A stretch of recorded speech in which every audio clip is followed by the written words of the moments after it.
Here are some of the highlights from episode 1 with attorney Joe Freed. So share a little bit. I wanna unlock the secrets, right? Because I think a lot of lawyers probably watching this want to know what more specifically you do. What is the work that you do on yourself? So, you wake up in the morning. Do you take time to yourself in the morning to recalibrate? Do you have you're very religious about your calendar, I assume, with everything that's put on there? You give me so much credit I don't deserve right now. It's unbelievable. No, I want to be that guy who just described, who has, the extremely ordered existence. And That doesn't exist. I mean, I just want some people are great at it. Some people are really, really good at it. I mean, for me, what I do is I make deals with myself all the time. Is what I'm doing, constantly negotiating with myself but I have done really well over the course of the last number of years working on being vulnerable. And that's one of the biggest things. And when I mess up, I try to recognize that early. If I'm trying to live, I've spent the last, I went to Travelers College in 2002. I was exposed to it the first time in 2001. Mm-hmm. And I was asked onto the faculty in 2005. And somewhere around 2004, just before I went on the faculty, I was struggling with lots of things in my life. I was struggling with my marriage. I was struggling with my relationship with my kids, my relationship with God, my relationship with myself, my relationship with my parents. And somewhere around that time, and I remember exactly where I was because it was a conscious moment in my life, I made a decision to do something different. And it's going to sound funny to say this, but I made a decision to start to live my life honestly. And I know that sounds horrible to say, but sounds very human to me.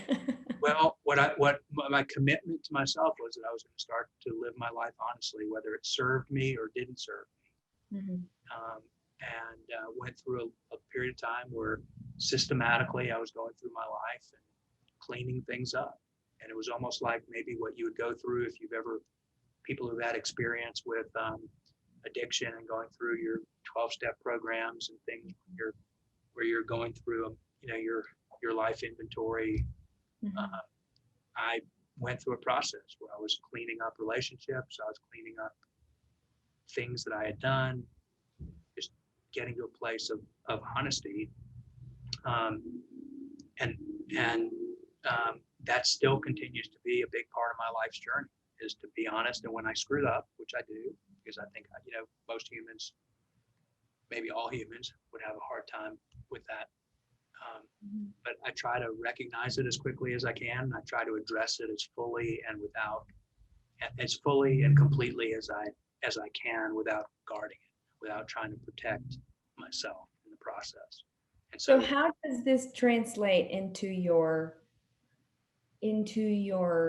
cases, into what you take on? Because there's obviously you're working on you, and that's a never-ending work. There's one moment of recognition. Okay, I'm acknowledging that I have to live honestly, and this life is worth living, and so I'm going to do my best to enjoy this, and learn whatever I need to learn. But then the second thing is you have a full-time job that requires your entire attention, and it's very expensive. I call it expensive energy, right? Because you have to be creative, you have to be everything that a lawyer needs to be to put a case together, to work up a case. And it takes emotion, and it takes logic, and it takes creativity. So how do you muster to stay focused in your work and be so good at what you do while you're still working on job? Well, I think my cases have given me many opportunities to continue to work on me, because I see myself in my cases. I don't really believe in coincidence. I think that the cases that I end up working on, I'm supposed to be working. And There's things for me, there are opportunities for me to learn humility. There are opportunities for me to learn about things if I'm open, if I try to stay open, if I am open. The question is, what am I here to learn? You know, Right. why am I the lawyer in this case? And if a lawyer is open to that, then it becomes a very, very different experience to represent somebody, because this is not just the client's case, it's our case. I know that sounds weird because most lawyers would disagree with me and probably say, how dare you say it's your case? It is. I mean, because I'm making lots of choices in how this is going to happen. But you know, at a very rudimentary level, I mean, jumping off of where we were before, you said, how does this translate into your world? Well, I believe that it translates very directly. I think that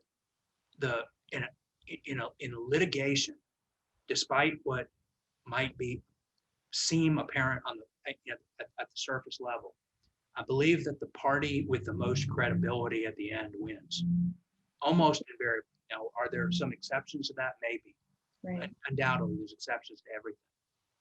But you know, juries will acquit murderers if there's good enough reason to do that, and if there's honesty and humility and you know. And I'm not saying that that's great. Wow, the murderers got off. I'm not suggesting that, but it happened.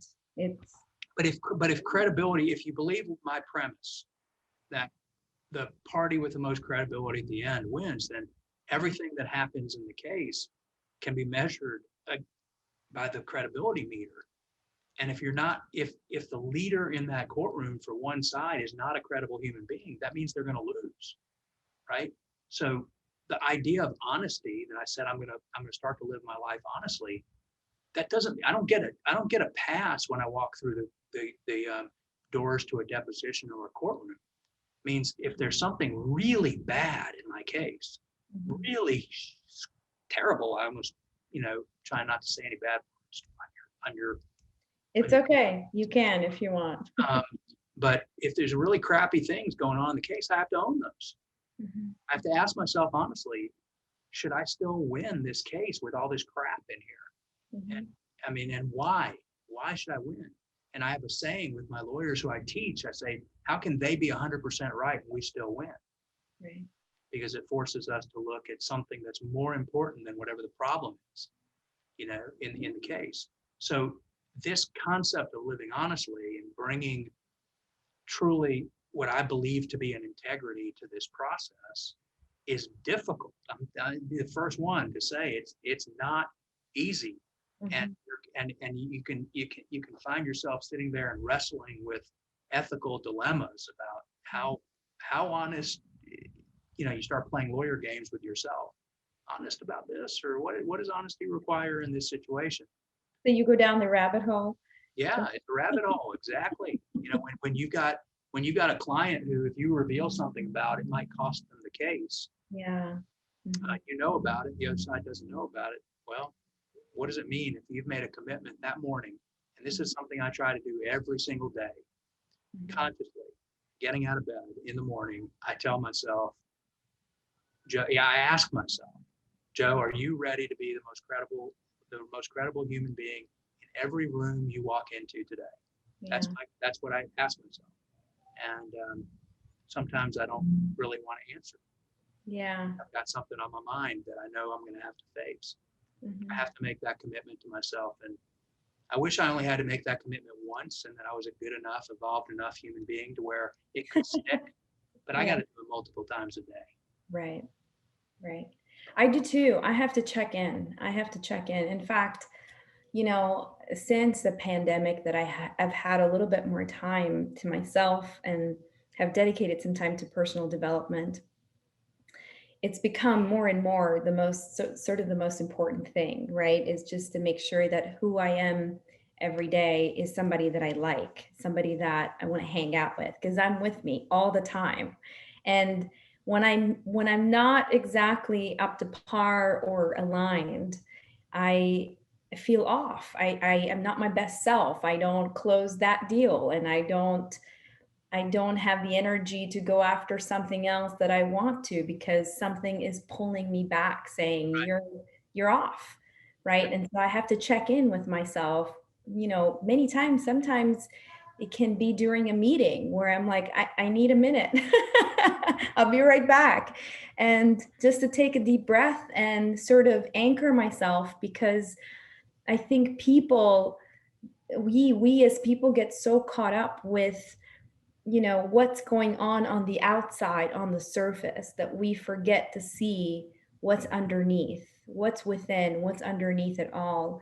um, and that reflects in every aspect of life. So you don't have to be a lawyer, you don't have to be a legal financial consultant to go through this journey. I think it's important to just raise awareness that if everybody just took some time and accountability to check in and see what's happening and what's influencing their emotions for the day, as you have a soccer game to go to, or you have a hearing to attend, I think it can really make it better. It doesn't hurt. So do you think people are scared to dig?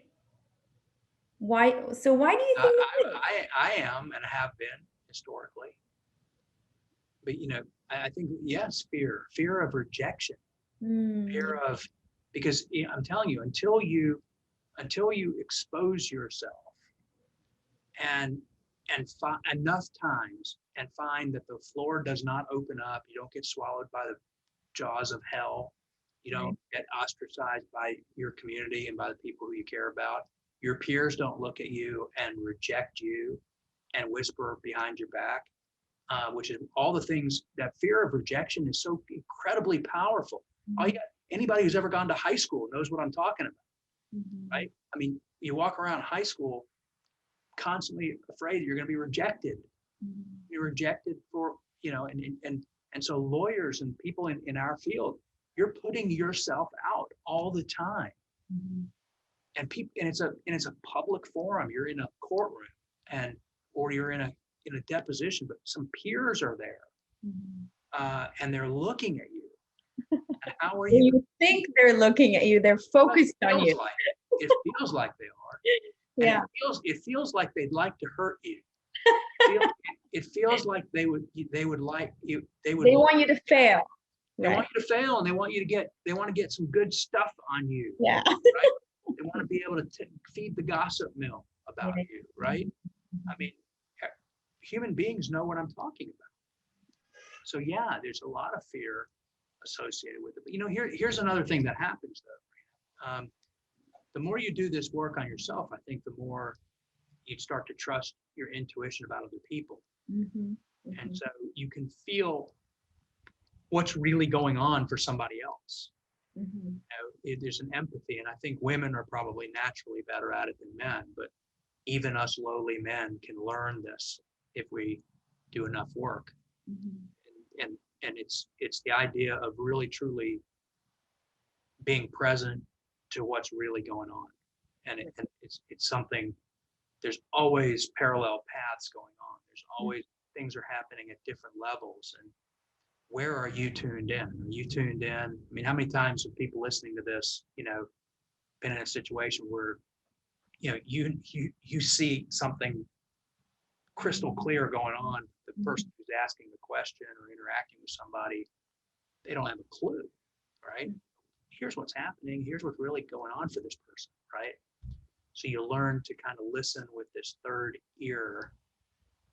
And I think the third ear is kind of intuition. Maybe it's other things. Mhm.